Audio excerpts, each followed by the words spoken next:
Telangana paper చావులు దాచిన సర్కార్.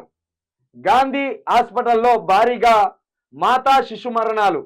ఒక ఆగస్టులోనే 48 మంది పసిపిల్లలు, 14 మంది తల్లులు 15 రోజులుగా బయటకు రాకుండా జాగ్రత్తలు. మీడియాలో రావడంతో ఉలిక్కిపడ్డ సర్కార్. వెంటనే గాంధీ ఉన్నతాధికారులతో ఆరోగ్య మంత్రి భేటీ.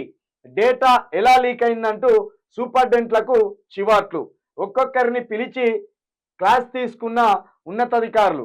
న్యూట్రిషన్ కిట్ల పంపిణీ ఆగిపోవడమే కారణమా? అనుభవం లేని సిబ్బంది ఆపరేషన్లు చేయడం వల్లేనని విమర్శలు. గాంధీ ఘటనపై కేటీఆర్ ఆగ్రహం. విచారణకు డిమాండ్.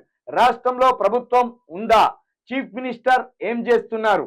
ఇక్కడ మరి ఇంత భయానకంగా అయింది. పుట్టబోయే బిడ్డల కోసం తల్లిదండ్రులు ఎన్నో కలలు కంటారు. ఏ పేరు పెట్టాలి అన్న ఆలోచన దగ్గర నుంచి వారి మనసులో ఎన్నో మెదులుతుంటాయి.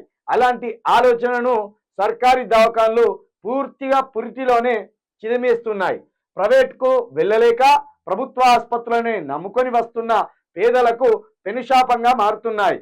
గత ఆగస్టు నెలలో ఒక్క గాంధీ హాస్పిటల్లోనే 48 మంది పసిపిల్లలు, 14 మంది తల్లులు కన్ను మూశారు. ఇలా జరగడమే దారుణం.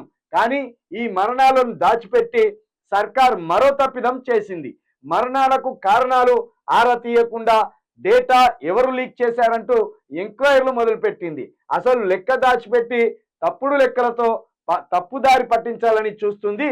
రాష్ట్ర రాజధాని నడిబొడ్డున ఉన్న గాంధీ దవాఖానలో జరిగిన ఈ దారుణ ఘటన ప్రతి ఒక్కరిని కన్నీళ్లు పెట్టిస్తుంది.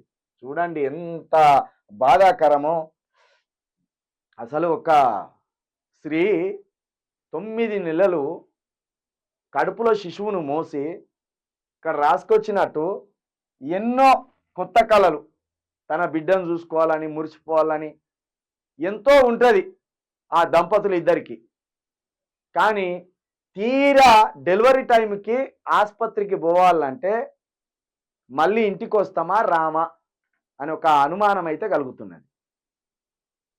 ఒక్క ఆగస్టు నెలలోనే 48 మంది పసిపిల్లలని పొట్టన పెట్టుకున్నారు ఈ సర్కార్ దవాఖానకు సంబంధించిన వైద్యులు అనుకోవచ్చు.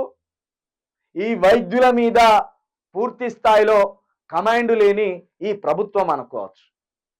ఈ ఉన్నతాధికారులు ఏం చేస్తాను, ఈ వైద్య ఆరోగ్య శాఖ మంత్రి గారు ఏం చేస్తాను, వైద్య ఆరోగ్య శాఖ మంత్రి గారి మీద ఉన్న సీఎం గారు ఏం చేస్తాను.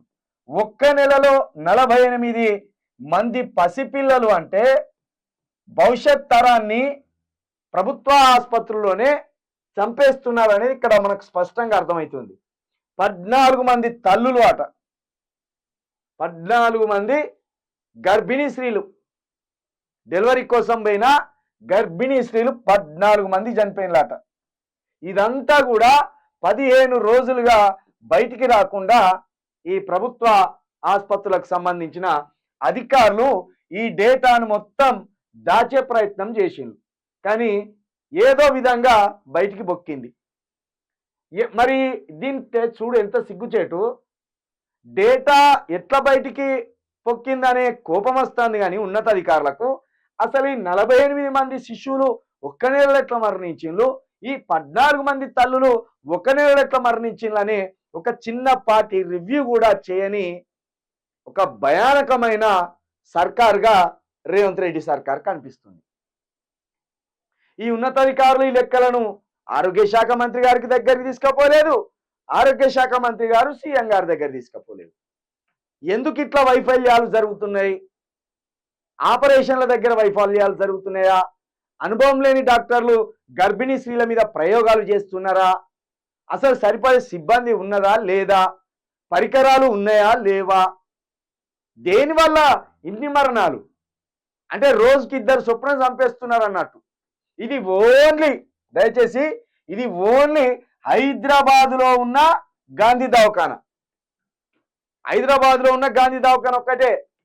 ఈ ఆర్టీసీ క్రాస్ రోడ్కి కొంచెం దగ్గరలో, ముషీరాబాద్ దగ్గర, సికింద్రాబాద్కి 3-4 కిలోమీటర్లు, పద్మారావు నగర్ క్రాస్ రోడ్డుకి 1 కిలోమీటరే. ఒక్క గాంధీ ఆసుపత్రిలోనే 48 మంది పిల్లలు ఒక్క నెలలో. ఇది అంటే రాష్ట్ర వ్యాప్తంగా ఉన్న ప్రభుత్వ ఆసుపత్రుల్లో ఎన్ని మరణాలు జరుగుతున్నాయి అనేది ఇక మన ఊహకు అందుకరాదు. మన ఊహకు అందుకరాని మనోవేదన ఓ దారుణమైన పని.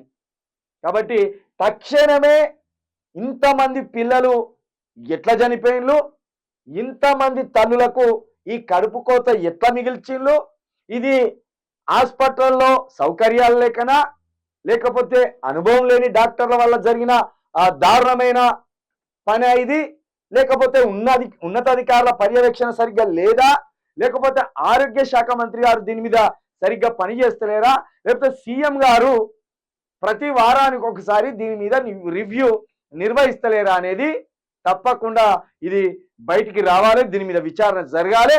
దీంట్లో దోషులు ఎవరో బయట పెట్టి వాళ్ళకి తప్పకుండా జైలు శిక్ష చిప్పకూరు తినబెట్టవలసిందే వాళ్ళకి. ఇంత దారుణమా?